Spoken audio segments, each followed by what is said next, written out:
everybody, Matt Carpenter, College A Pro, checking in from our fancy schmancy office here at 10 Pier Boulevard in Boston, Massachusetts. So that's why I'm dressed fancy schmancy. But we're here to talk about the CSS Profile, specifically the 2023-24 CSS Profile that becomes accessible October 1st. We want to give you a sneak peek for what to expect, best practices, do's and don'ts, and really talk about what's different this year. So first of all, what is the CSS Profile, or the College Scholarship Service Financial Aid Application? And this is a financial aid application that over 200 colleges require in addition to the FAFSA if you want to be considered for need-based discounts, and in some cases merit-based scholarships as well. And it's a beast. We talk about this like the FAFSA on steroids. We're talking several hundred questions. Uncle Bill on our team likes to say that you can get through the FAFSA with a glass or two of wine. The CSS Profile is going to require probably at least a bottle, and that needs to be your mindset, okay? Now, one of the questions we get a lot is, well, how are we supposed to know who requires this form in addition to the FAFSA? When is it due? My best advice here is the same advice that a defensive coordinator sometimes gives a defensive back. On a particular play, they will say, yo-yo, you're on your own. And that's the advice here, right? You need to go to these colleges' websites and see exactly what applications they need, how they need it, when they need it. So back to the CSS Profile, and this year's CSS Profile in particular, I want to start with the good news. The good news this year is if you make less than $100,000 adjusted gross income, so household income is $100,000 or less, they're going to waive the cost of the form. It's free. So that's great. For the rest of you, it's the same price as previous years, $25 for the first form you submit, and then $16 for each school thereafter, okay? Now, let's talk about some of the changes. The biggest one this year is really the aesthetic. The layout, look, feel of the application itself is significantly different. We think internally the College Board took a little bit of a step backwards here because it takes a little bit longer. It feels longer.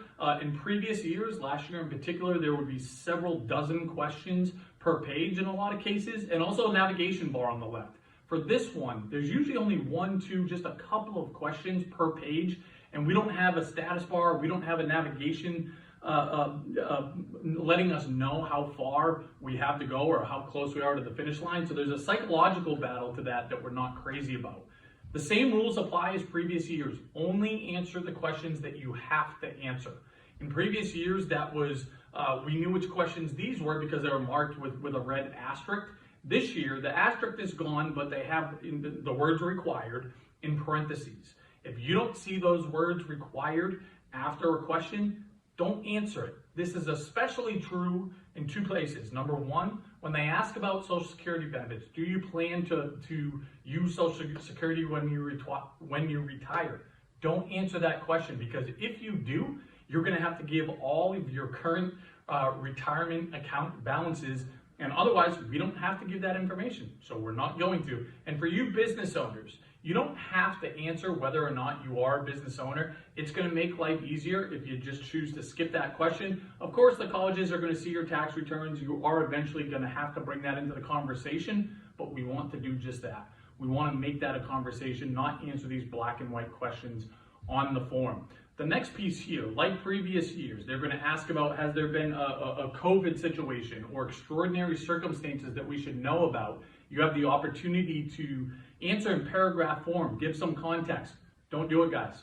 We're going to skip that. We're going to hold that information back, and then we're going to wait until we get accepted to the college. We're going to wait for our award letter, and at that point, we're going to use that information. We're going to bring the color that we have to our story, to these colleges, as part of the appeal process. Something else I want to flag here, and I'm almost done: divorced and separated families, two household families. Most colleges that require the CSS Profile are going to require it from both households. Now, you're not going to see each other's information, but you each need to complete a separate CSS Profile, okay? Now, if you cannot get the information from an ex-spouse, or they are not willing to cooperate, of course this happens sometimes, but you need to communicate that directly with the colleges in question, and they're going to have a process you need to follow in order to qualify for a waiver, a non-custodial waiver. So those are the big talking points, everybody, right? It's a beast, it's a hard form, but you have to get through it, you have to get it in on time, and you know where to find us. We're happy to help you.